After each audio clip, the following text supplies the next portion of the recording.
Quadria est une entreprise de 230 salariés dont le siège est à Limoges.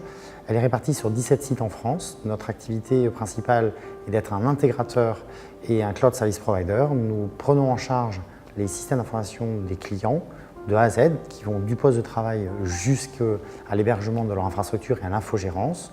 On prend l'intégralité de leur système d'information, on en devient le responsable et on porte l'ensemble des SLA du système d'information pour que les utilisateurs, clients finaux, puissent travailler dans de bonnes conditions dans l'entreprise. Alors le contexte, c'est un changement de politique commerciale, un changement de politique technique. On a fait le constat l'année dernière qu'on en avait deux sujets à traiter. Un premier sujet qui est un sujet technique, qui est le fait qu'on a une plateforme en production depuis 2011 qu'on devait renouveler ou moderniser. Et un deuxième sujet commercial qui est une inadéquation entre aujourd'hui notre catalogue de services présent depuis 2011 et le besoin, le marché. Alors pour cette transformation, les principales difficultés ont été de traiter plusieurs thématiques. La première thématique est de trouver donc de se positionner sur une offre qui est une offre d'avenir, une offre qui sera compatible avec les évolutions du marché prévues sur les 5 ou 10 prochaines années. Ensuite, c'est couvrir le besoin immédiat, le besoin qu'on avait bien identifié, un prix avec des fonctionnalités qui correspondent au marché de 2016 et des années à venir.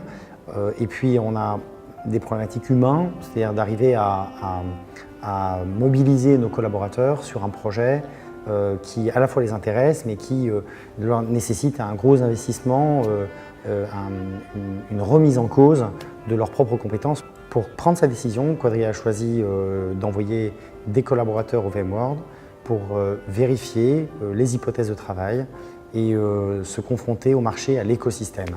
Pour construire ce nouveau portail et ce nouveau catalogue de services, Quadria a choisi toute la suite logicielle VMware. Donc on a commencé par la partie réseau, la partie NSX. On a ensuite déployé toute la partie stockage avec vSAN, toutes les suites logicielles autour de l'hyperviseur.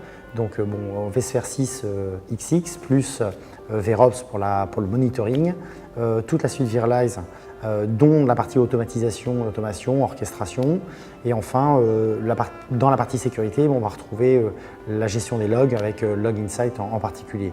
Le calendrier de cette transformation a été d'1 an. On a donc pris notre décision VMworld 2015, organisé donc un appel d'offres auprès de nos différents fournisseurs et partenaires. Et puis on a déployé au printemps 2016 l'ensemble de la solution. Les équipements ont tous été reçus en avril 2016 et nous sommes actuellement donc, pour le VMworld 2016 en novembre dans une situation de mise en production de la plateforme.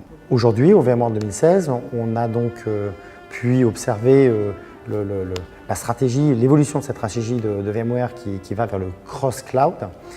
Cette stratégie est celle qu'on porte nous aussi, puisqu'on a choisi de s'interconnecter, d'interconnecter notre plateforme à celle d'Azure et à celle d'AWS. Et cette offre proposée par VMware, qui est une stratégie basée sur les SDDC, va nous permettre d'être adopté très facilement chez Quadria, puisque le prérequis, c'est d'avoir positionné déjà une offre SDDC au sein de son propre data center et de rajouter les outils proposés en 2016 pour très simplement pouvoir proposer aux clients de poser des machines virtuelles sur Amazon, dans notre cloud, dans nos data centers et puis éventuellement chez Azure.